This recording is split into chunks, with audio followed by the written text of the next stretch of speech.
Sign up today to catch all the major Cropover events live online on cropover.cbc.bb. We've got you covered. Soca Monarch Finals, $53 or $26 US. Pick of the Crop Finals, $62 or $30 US. And Grand Kadooment, $22 Barbados dollars or $11 US. Don't be left out. Log on now to cropover.cbc.bb and book. CBC, taking Cropover to the world.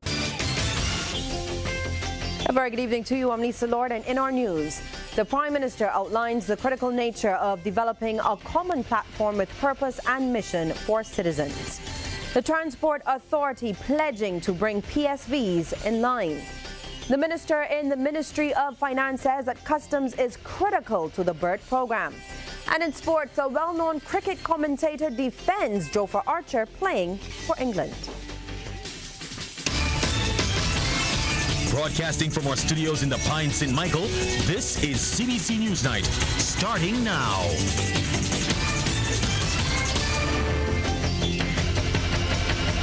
And in our top story, Prime Minister Mia Amor-Mottley believes that it is critically important for Barbados and the region to lay a common platform that has purpose and mission for our citizens. She spoke passionately on the topic last night as she addressed a full congregation at the opening service of the 32nd Provincial Synod of the Moravian Church, Eastern West Indies Province. Shane Jones has that story. Governor-General Dame Sandra Mason, as well as members of Parliament, were among the many that filled the Calvary Moravian Church for the service. Prime Minister Mia Amor-Mottley says Barbados and the Caribbean is at a point where every person must understand his or her role, but unity is the only way to achieve true development. Governance at the end of the day is about process, and process divorced from mission has no benefit. And to that extent, therefore, even as you discuss how best to do things and how much more you can be effective, it cannot be divorced from the mission of this church or of our country as a nation.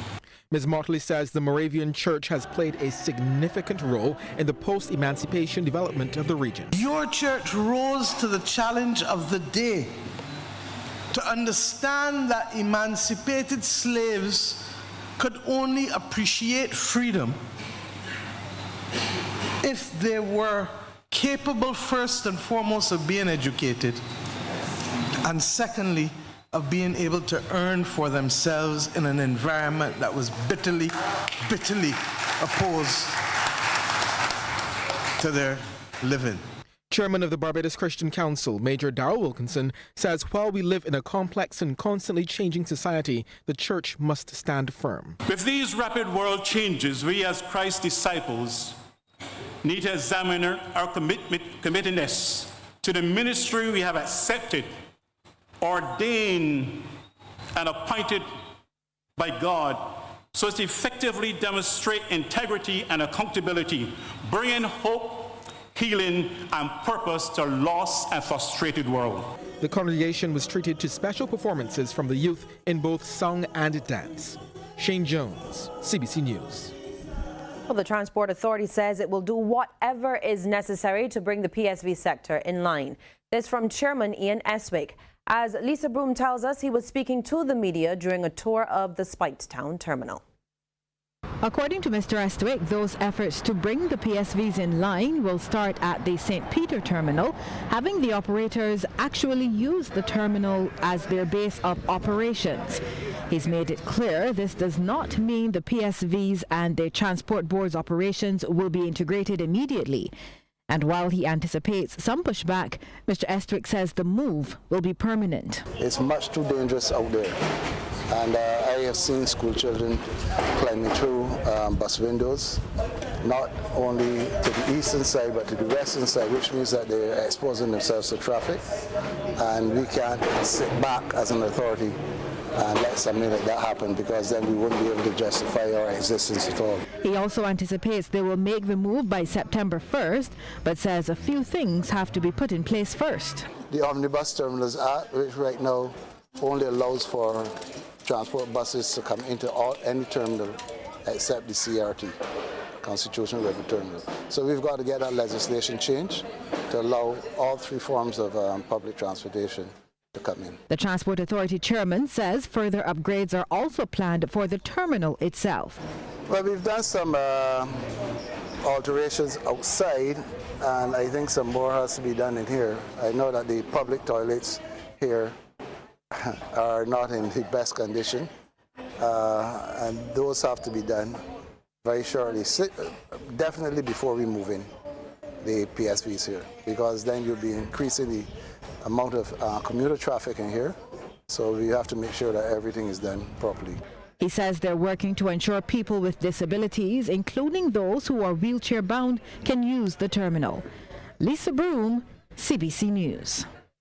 Barbados' efforts to adequately monitor its ports of entry are being significantly boosted with the implementation of an advanced cargo information system. That system is one of the issues addressed in the Customs Amendment Bill 2019, which was discussed in the House of Assembly today. A busy Lisa Broom has been following the debate and joins us now. Good evening to you, Lisa. Good evening, Lisa. Thank you. And you're right, the Customs Amendment Bill 2019 came up for a second reading today, and it was piloted by Minister in the Ministry of Finance, Ryan Strachan.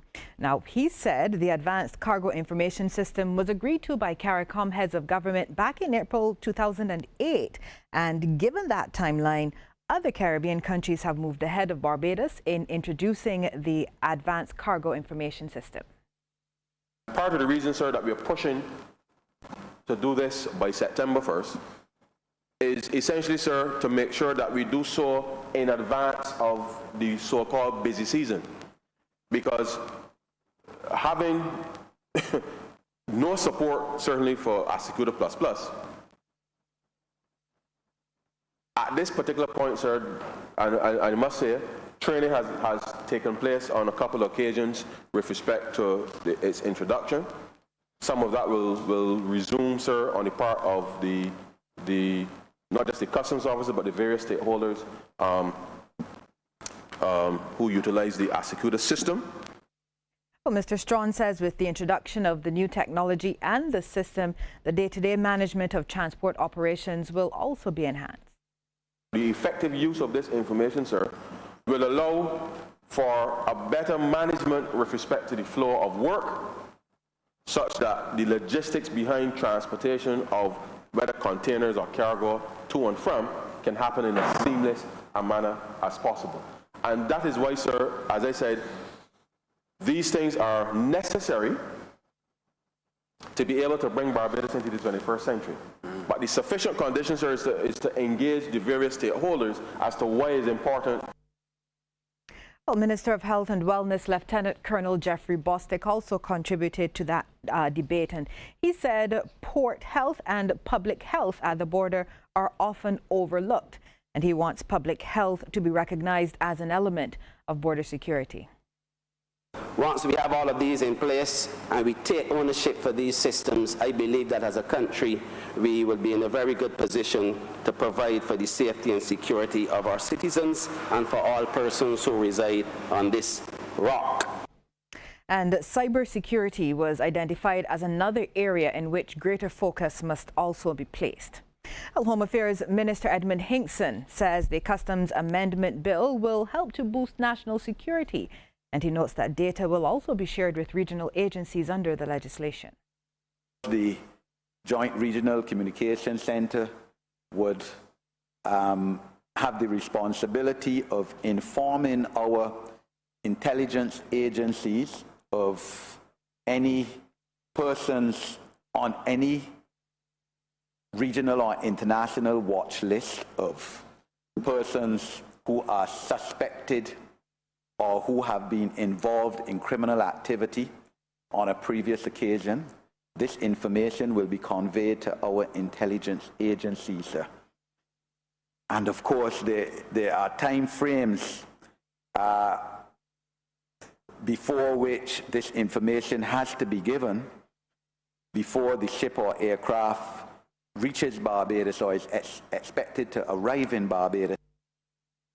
Well, Lisa, we also heard from opposition leader Bishop Joseph Atherley, and he says while it's important to make changes and improvements to the customs system, the terms and conditions of the people who function in that system must also be seriously considered. There are those by circumstances of duty who are exposed to the offer of inducements by persons in the business sector who are bent on corruption, who are bent on short-circuiting the system, not paying their full share, not paying fully the duties which are expected of them, and certain circumstances attaching to the work of customs officers, especially those who must do inspections off-site from the customs, the official customs areas at our ports of entry, are exposed to that type of potential inducement. And Bishop Atherley added that there are other ways officers in the system could be affected. There are those who may not offer inducements. There are those who would seek to intimidate by threat or potential threat. This is the reality of life in 2019, Mr. Deputy Speaker. And all I'm simply saying in a very broad way is as we seek to improve the system, let's bear in mind the people who function in the system, especially the officers who are at the center of that service. We do not want to have them anymore exposed to intimidation or exposed to inducement than is necessary. So, Lisa, that bill, the Customs Amendment Bill 2019, was passed in the House just before it adjourned for the day. And as you know, the next step for this piece of legislation is for it to be debated in the Senate. Back to you. The government is injecting much-needed funds into the Barbados Defence Force. Prime Minister Mia Amor Motley made that pledge this evening as she addressed the many brave men and women at the Barbados Defence Force's medals ceremony. Our Shane Jones was at St. Anne's Fort. The Barbados Defence Force honoured exemplary service persons in the Lingwood Hall, along with Prime Minister Mia Amor Motley, Minister of Health and Wellness Lieutenant Colonel Jeffrey Bostick, and Minister of Foreign Affairs and Foreign Trade Senator Dr. Jerome Walcott presented the medals. Most of them were for Operation Cicero, the CARICOM Disaster Relief Unit Operational Service, and the Regional Security System Medal, and the housing rehabilitation work in Barbuda.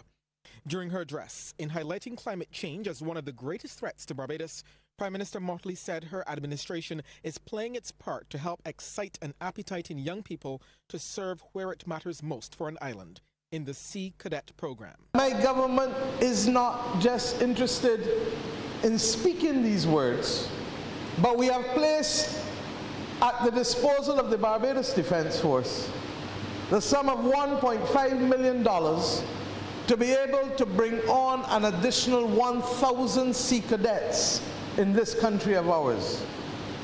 If we do not start to deal with the scale of the problem by having the scale of the solution necessary to solve the problem, then we will have lost the battle before it has started. Prime Minister Motley says while the BDF may not be fighting wars abroad, she recognizes the significant role they play daily. Your ability and your training and your discipline complement with the aspects of policing that require perhaps greater levels of deployment and diligence in difficult areas.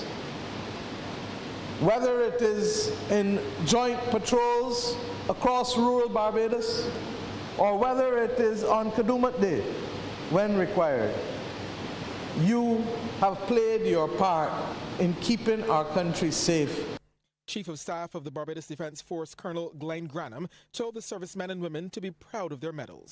In the military, the award of medals and commendations enjoy a richly symbolic purpose that service persons be duly recognized. It is deeply rooted in the finest traditions of the profession of arms, whereby ceremonies such as this salute qualities such as sacrifice, determination, and indeed courage. Shane Jones, CBC News.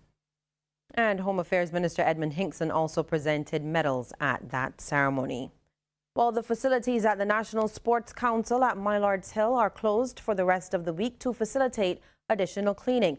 The disclosure from Acting Director of the Sports Council, Neil Murrell. It follows a work stoppage by staff at the NSC over reports of bed bug infestation and unpleasant odors. Mr. Murrell tells the CBC News the decision was taken after a meeting with officials of the Environmental Division. He says they concluded that further cleaning was required to make the facility more conducive to work, as there was still chemical residue within the facility. Mr. Murrell says the staff will be temporarily relocated to the Garfield Sobers Gymnasium. Campers will also be relocated to various venues, including the Netball Stadium, the Gymnasium, the Barbados Community College, and the Dighton Griffith School, depending on their sporting disciplines. He says parents have been notified about the changes. Barbados Workers Union Deputy General Secretary Dwayne Paul told CBC News he's pleased the matter was resolved swiftly. He says the union will be doing a follow-up to ensure that the workers are satisfied with their temporary accommodation. Regional stories now, and the University of Guyana, with aid from ExxonMobil, has launched a multi-million-dollar biomass energy gasifier green project. The agriculture faculty is spearheading the initiative. We have a report from Newsroom Guyana. Gasifiers are reactors used to convert solid fuel into gas. This gasifier will be used to produce biochar, a substance environmental experts believe can mitigate climate change in many ways, as it has the ability to store excess amounts of carbon.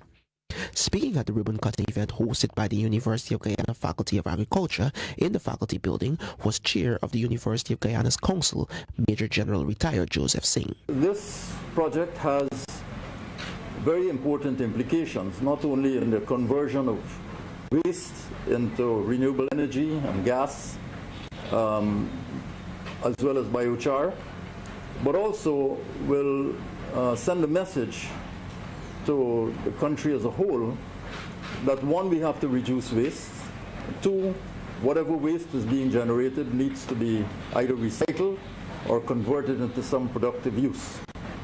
In a worst-case situation, we're talking about landfill, but if on the way, there are many other mechanisms which could be utilized, given the technology that's evolving, then so be it. The gasifier will also be utilized to train students in bioenergy generation and technology, while providing clean and renewable bioenergy to the Faculty of Agriculture and Forestry, enabling a significant reduction in the university's energy bill when fully operational. In Trinidad and Tobago now, various arms of national security are making good on their promise to clamp down on suspected cases of human trafficking and exploitation. The police conducted a raid over the weekend where 40 foreign nationals, including 6 girls, were detained. We hear more in this TV6 report. It's not known for how long the undocumented migrants have been housed at this establishment, located a short walk away from the Chaguanas police station and the Chaguanas Magistrates Court. But on Sunday night, a coordinated exercise conducted by several arms of the police service found and detained 40 of them. According to a statement from the TTPS, Central Division officers held 39 Venezuelan nationals and 1 Jamaican national during the overnight exercise Sunday into Monday. During the exercise, we're told officers visited the bar and guest house along Railway Road, where they discovered the foreign nationals who they had reason to believe are in this country illegally. Police sources have, however, informed TV6 among those detained were 6 young women under the age of 18. Last week, National Security Minister Stuart Young assured the public national security ministers were in pursuit of the owners of such establishments who might be involved in human trafficking or exploitation. We are not going to tolerate this illegality here in Trinidad, and it is not about focusing and picking up these women, although when we do, we will. We are going after the ones who are in charge of these institutions and making a life out of crime and taking advantage of people in circumstances. TTPS officials tell TV6 some members of the bar's establishment have been questioned by police, but they could not be charged due to a simple defense that they opened for business and did not have control over who patronized the establishment. In Jamaica, Peter Bunting of the People's National Party did not mince words as he launched his Rise United campaign. He knocked the governing Jamaican Labour Party and sought to position himself as the man to lead Jamaica. CVM TV reports. Yeah. So we are coming with the force. Yeah. Blessings we are reaping, we coursing on. Oh, in a rise and It is being compared to a stage show rather than the traditional political campaign launch. The high-energy atmosphere included performances by entertainers and comrades pledging their support for the Central Manchester Member of Parliament. But to the matter at hand, why should the delegates elect Peter Bunting as the leader of the People's National Party? Under my leadership, this party is going to treat our members with respect. We're going to re-energize the base and modernize our approach. We're going to emphasize our core principles and lead by example. Bunting says integrity is not just a word, but a way of life. He ridiculed the government's handling of corruption, crime, and the education sector. If it's not Petrojam scandal, it is Bushin scandal, it is CMU scandal, it is JCF used car scandal, scandal upon scandal. Yet, comrades, Andrew Holness and the GLP government don't look worried. The presidential aspirant spoke to the growth of small businesses, employees' rights, and a zero-tolerance approach to what he calls financial hanky-panky with taxpayers' money.